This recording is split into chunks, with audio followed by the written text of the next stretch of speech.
At one point, I found myself asking if animals have bones. Sosovsky is a self-styled mad scientist of video games, so it is perhaps fitting that his latest game began, as so many scientific discoveries do, with a mistake. You may have seen the jiggling jelly-like naked men in the many GIFs that have documented the development of Mosh Pit's simulator official site. You may even have seen the glitching dinosaurs that appear to be in a constant state of mid-explosion. But behind all the madness, there is a method. Last week, I met with Sosovsky and he showed me the game behind the GIFs. In the world of Mosh Pit's simulator, people don't have any bones. That's why they flop about, wobbling and folding in on themselves. You'd expected to see a series of vignettes in which these boneless flesh bags push and punch one another. The game's title comes from an original scene that had rubbery people dancing, colliding and crowding around one another, but instead I found a weird plot, a thoughtful approach to VR and a giant whale crashing into a city street. The people are the stars though. They move erratically using some brilliantly awful application of physics that essentially causing them to be falling constantly, but repeatedly jerking back into an upright position with a randomized angle of ascent. Whatever the code might be telling these things to do, the result has been described as both horrifying and hilarious.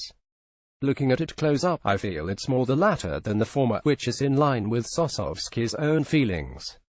A jaunty soundtrack makes all the difference. He tells me layer some horror synths over the twitching expressionless nudes and they're disturbing, but give them a bouncy comedy soundtrack and they're having a ball, even when you're punching them into orbit or throwing them over a building. But what about the animals and the important question as to whether they have bones? It's all about the plot, for this is indeed a game with a plot. It didn't start that way, being nothing more than an experiment with physics that was much more likely to be discarded or to become one of Sosovsky's many shorts than to transform into a full-fledged game, more than a year in the making. That's what happened though. The initial GIF had been viewed 4 million times within 24 hours of being posted to Twitter, and maybe there was something more to these weird creatures than a quick creepyla. The plot came much later and it involves a mad scientist who decides to release a toxin that will remove everybody's bones. People with bones are depicted as stiff things, sort of hopping through the world with a couple of frames of animation. They're not having a great time, and I can definitely see why someone might want to make them a bit looser and less rigid. Even at a grungy concert, where you as one of the stiffs find yourself, there's no real fluidity to the dancing. You might think bonelessness would be a blessing then, but when the toxin transforms everyone except your character, the mosh pit you happen to be in becomes very dangerous. These people aren't just boneless, they're also brainless, and all they want to do is flail, punch and fight. They're brainless because the initial attempt to create boneless people was thwarted by an autocorrect, Sosovsky explains. It's precisely the kind of explanation I'd come to expect at that point. Earlier, had casually mentioned that when you go to space, there are dinosaurs there in space.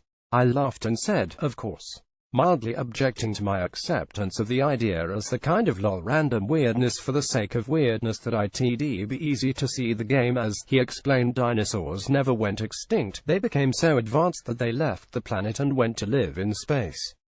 I saw the proof of the space dinosaurs in the video playing on Sosovsky's laptop, which has more stickers adorning it than my last Panini World Cup album did. To be precise, I should say which of the videos had the dinosaur in it, because at one point there were 3 videos in progress. A trailer playing in full screen had been paused while our attention shifted to a different video in a smaller window superimposed on top of the first. Meanwhile, a third video was playing on a tablet that Sosovsky had just yanked out of his bag. When something catches his attention in one video, he's often reminded of a scene in another, and so he jumps between them. It's as if he's editing in real time, and it's not hard to imagine every suggestion he hears and every idea that comes into his mind finding its way into the game. It's surprisingly controlled though, with a main setting an open-world city that has been built to very strict parameters. It's not so big as to be a technical hindrance given that the game will be running in VR and has lots of moving breakable objects, and plenty of variety has been packed into its few blocks. The roads are wider than you'd expect due to field of view concerns, again related to VR, and so that there's more space to cause chaos. The more time I spend talking to Sosovsky, the more I realize that the game he has jokingly described as the worst game ever is, in fact, very carefully constructed. One video shows a man with an enormous torso and big beefy arms dragging his tiny lower half through the streets, and then Kong-like up a building where he raises a finger to the camera. It's one of the most gloriously stupid things I've ever seen in a game, but it's actually a depiction of one of the game's several movement options. The character is half big and half small because he eats half of what Sosovsky calls a Mario mushroom, but he's really half big and half small because it allows arm and head tracking to work while the untrackable legs are effectively taken out of consideration. You can also use the now standard teleportation method of first-person movement, throwing a target and warping to the place it lands. You can also drive a car, as can the erratic AI characters. You can break almost everything in the world and craft new items by mashing two objects together. Pick up a person and attach them to a rocket and watch as the physics engine does the rest, sending them spiraling into the air or trailing along the ground. Theoretically, you could, I think, attach an animal to a person. There is a zoo in the city, and though the version I was shown was unpopulated, it'll have elephants at the very least. I asked if there would be giraffes, and Sosovsky was immediately editing in real time again. Yes. There should be. I'll make a note of that. But I'm imagining a giraffe, of course, because I'm imagining how a giraffe would look if it were boneless, just as these people are boneless.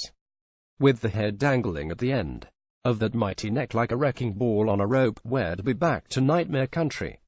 So, do animals have bones, or did the toxin only work on people? Oh no, they do not have bones. Nothing has bones, except you. Mosh Pit Simulator has been a quap-like racing game, a 12-player beat-em-up and a surreal comedy spectator sport. When it arrives in early access, it'll be one of the silliest but also one of the smartest VR games out there. That's because Sosovsky didn't set out to make a VR game because that seemed like the right thing to do for reasons of commerce or curiosity. He made a VR game because that's where his creative impulses led him. Mosh Pit Simulator is about many things, but fundamental to its appeal is the initial push that sets all the other events into motion. You need to be able to touch these creatures if you're going to have any chance of understanding them. In VR, he told me when explaining the benefits of using the tech, you can touch the butts,